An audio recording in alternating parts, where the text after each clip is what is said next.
అధివృక్క గ్రంథి ఎక్కడ ఉంటుందని చెప్పుకున్నామండి? మూత్రపిండముపై టోపీ ఆకారంలో ఉంటుందండి. మూత్రపిండముపై టోపీ ఆకారంలో ఉంటుంది. క్యాప్, హ్యాట్ ఆకారంలో ఉంటుంది. ఫర్ ఎగ్జాంపుల్ మనకి ఇక్కడ ఇది మూత్రపిండం అనుకోండి. ఈ మూత్రపిండము పైన ఇదిగోండి టోపీ ఆకారంలో ఇలా ఉంటుంది. అయితే మూత్రపిండానికి దీనికి ఏం సంబంధం లేదండోయ్. ఇది జస్ట్ మూత్రపిండము పైన అలా టోపీ ఆకారంలో మాత్రమే ఉంటుంది. మూత్రపిండానికి దీనికి ఏమీ సంబంధం లేదు. అయితే ఈ మూత్రపిండానికి పైన ఉండటం వలన దీన్ని ఏమని పిలుస్తాము అంటే సూపర్ రెనల్ గ్లాండ్. దీన్ని సూపర్ రెనల్ గ్లాండ్ అని కూడా పిలుస్తాం. అంటే రెనల్ గ్లాండ్ అంటే కిడ్నీకి పైన ఉంటుంది కాబట్టి దీన్ని సూపర్ రెనల్ గ్లాండ్ అని కూడా దీన్ని పిలుస్తూ ఉంటాం. ఈ అధివృక్క గ్రంథి మూత్రపిండముపై టోపీ ఆకారంలో ఉంటుంది. ప్లస్ ఇందులో అధివృక్క గ్రంథిలో 2 భాగాలు కనిపిస్తూ ఉంటాయండి. ఒకటి వల్కలం కార్టెక్స్, దవ్వ మెడుల్లా అండి. వల్కలం అంటే ఈ వల్కలంలో మరలా 2 భాగాలు ఉంటాయి. ఈ వల్కలము రేఖ 2 భాగాలలో వల్కలం నుంచి 2 రకాలైనటువంటి హార్మోన్స్ విడుదలవుతాయండి. 2 రకాలైనటువంటి హార్మోన్స్ విడుదలవుతాయి వల్కలం నుంచి. అదేంటిది? Glucocorticoids, mineral corticoids.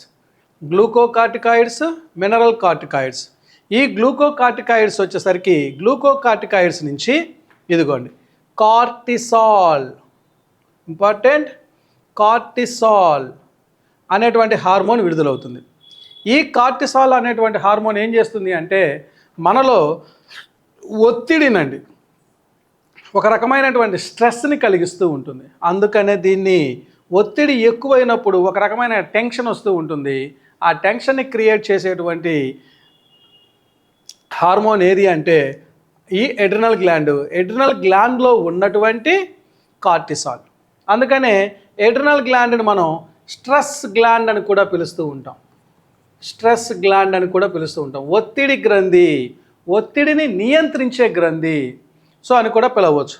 అయితే ఎస్పెషల్లీ అధివృక్క గ్రంథిలో ఏది అని అడిగితే మాత్రం, ఏ హార్మోన్ అని అడిగితే మాత్రం ఇదిగోండి కార్టిసాల్. అయితే ఈ కార్టిసాల్ అనేటువంటిది హయ్యర్ సెక్రెషన్ జరిగింది అనుకోండి, ఉండవలసిన దానికంటే రిలీజ్ అవ్వాల్సిన దానికంటే ఎక్కువగా కనుక రిలీజ్ అయితే కుషింగ్స్ వ్యాధి అనేది వస్తుందండి. కుషింగ్స్ వ్యాధి, దీన్ని బఫెలో నెక్ అని కూడా పిలుస్తూ ఉంటాం. దీనివల్ల ఏమవుతుందంటే శరీరంలో ఉన్నటువంటి కొవ్వు అంతా కూడా ఇక్కడ చర్మము, ఇక్కడ గొంతు కింద పేరుకుపోతూ ఉంటుంది, గొంతు మీద. సో ఫలితంగా గొంతు పైన ఉన్నటువంటి చర్మం ఎలా అవుతుందంటే ముడతలు పడిపోయి ఇలా ఏలాడుతూ కనపడుతూ ఉంటుంది.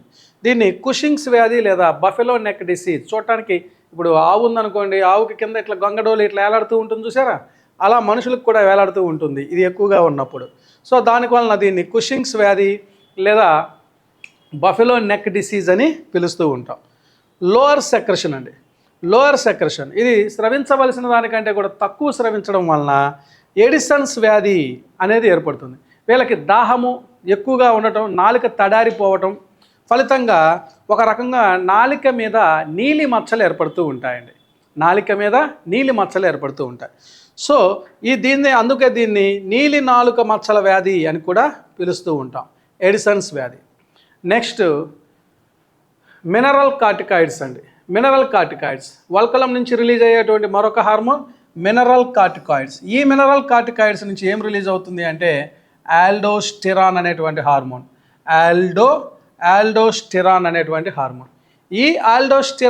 హార్మోన్ ఏం చేస్తుంది అంటే శరీరంలో ఉన్నటువంటి నీటిని, సోడియంని, అలానే పొటాషియంని నియంత్రణ చేస్తూ ఉంటుంది ఆల్డోస్టెరాన్ అనేటువంటి హార్మోన్. సో ఈ ఆల్డోస్టెరాన్ అనేటువంటి హార్మోన్ ఏం చేస్తుందండి, మినరల్ కార్టికాయిడ్స్ని మనకి ఈ ఆల్డోస్టెరాన్ అనేటువంటిది మినరల్స్ని కంట్రోల్ చేస్తూ ఉంటుందండి. నెక్స్ట్ దవ్వ. ఈ దవ్వ నుంచి 2 రకాల హార్మోన్స్ విడుదలవుతూ ఉంటాయి. ఒకటి ఎడ్రినలిన్, దీన్నే ఎపినెఫ్రిన్ అని కూడా పిలుస్తూ ఉంటాం. రెండోది నార్ ఎడ్రినలిన్, దీన్ని నార్ ఎఫినెఫ్రిన్ అని కూడా పిలుస్తూ ఉంటాం. అయితే ఇక్కడ ఏం చేస్తుంది, ఎడ్రినలిన్ మనం ప్రధానంగా చెప్పుకోవాల్సినటువంటివి కార్టిసాల్, ఆల్డోస్టిరాను, ఈఎపినెఫ్రిన్ అండి, లేదా ఎడ్రినలిన్. ఈ ఎడ్రినలిన్ ఏం చేస్తుంది అంటే మనలో ఉన్న ఉద్వేగాలను నియంత్రిస్తుంది. ఎమోషన్స్, బాధ, కోపం, దుఃఖం, బీపీ, కంటిపాప విస్ఫారంను అంటే లోపల ఉన్నటువంటి కంటిపాప ఐబాల్, ఐరిష్ అనమాట, ఓపెన్ పెద్దదవ్వటం, చిన్నగా అవ్వటం, ఇలాంటి వాటన్నిటిని కూడా ఇది ఏం చేస్తుందండి, కంట్రోల్ చేస్తుంది. అందుకని బాధ, కోపం, దుఃఖం, బీపీ ఇలాంటి వాటన్నిటిని కంట్రోల్ చేస్తుంది. అందుకనే దీన్ని ఎడ్రినలిన్ గ్లాండ్ని ఏమని పిలుస్తామో తెలుసా, ఎమోషన్స్ గ్లాండ్ అని కూడా పిలుస్తాం. ఎమోషన్స్ గ్లాండ్ అని కూడా పిలుస్తూ ఉంటాం. ఈ ఎడ్రినలిన్ కనుక నార్మల్ సెక్రెషన్ జరిగిందనుకోండి, రక్తపోటు నార్మల్గా ఉంటుంది, దట్ మీన్స్ నార్మల్ బీపీ. ఒకవేళ ఇది కనుక హైలో రిలీజ్ అయిందనుకోండి, అప్పుడు హై బీపీ వస్తుంది. ఈ హై బీపీ వచ్చినప్పుడు ఏం చేస్తారు, నీ ఇంటికి వచ్చా, నీ నట్టింటికి వచ్చా, నీ మూతి మీద మొలిసింది మిసం అయితే రారా చూసుకుందాం నీ ప్రతాపమో నా ప్రతాపమో అంటారు. మొక్కే కదా అని కోసేస్తే పీకేస్తే పీక కోస్తా అంటారు. ఇలా సినిమా డైలాగులతోటి వీళ్ళు ఏం చేస్తుంటారు, మీదకు వస్తూ ఉంటుంటారు. ఒకవేళ ఇది కనుక తక్కువగా కనుక సెక్రెషన్ జరిగితే లో బీపీ అండి, లో బీపీ వస్తుంది. అప్పుడు వీళ్ళు ఏమంటారు, ఈ హై బీపీ వచ్చినప్పుడేమో కొట్టడానికి పోతాడు, తగాదాలకు పోతాడు. లో బీపీ వస్తే నాకు అసలే నీరసం, గుండెదాడని ఆయన నన్ను వదిలిపెట్టేసాయి అని చెప్పేసి వీడు అవసరమైతే నీ కాళ్ళు పట్టుకుంటా అని చెప్పేసి ఇందాక పోరాడేటువంటి ప్రయత్నం చేస్తాడు. ఇప్పుడు వచ్చేసరికి లోయర్ సెక్రెషన్ జరిగినప్పుడు పారిపోయే ప్రయత్నానికి, తప్పించుకునే ప్రయత్నం చేస్తూ ఉంటాడు. అందుకని ఈ గ్రంథిని మనము ఏమని పిలుస్తామో తెలుసా, పోరాడు లేదా పలాయనం, పోరాడు లేదా పలాయనం చిత్తగించే గ్రంథి. సింపుల్గా F, fight or flight, fight or flight hormone, fight or flight, పోరాటం అన్నా పోరాడు, లేదా పారిపోనన్నా పారిపో, తప్పించుకో అని చెప్పే గ్రంథి అండి. సో దీన్నే 3F గ్లాండ్, దీన్ని 2F గ్లాండ్ అనొచ్చు, 3F గ్లాండ్ అని కూడా పిలవచ్చు. అంటే 2F అంటే ఏం చెప్పాం, ఫైట్, ఫ్లైట్. ఎఫ్ మొదటి ఎఫ్ ఫైట్ అండి, పోరాడమంటది. రెండో ఎఫ్ ఫ్లైట్ అండి, ఫ్లైట్. మూడవ ఎఫ్ ఫ్రైట్ అండి,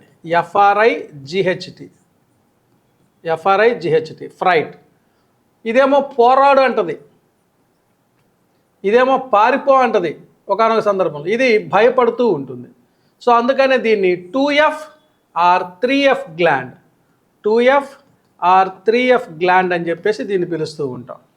సో అధివృక్క గ్రంథికి సంబంధించి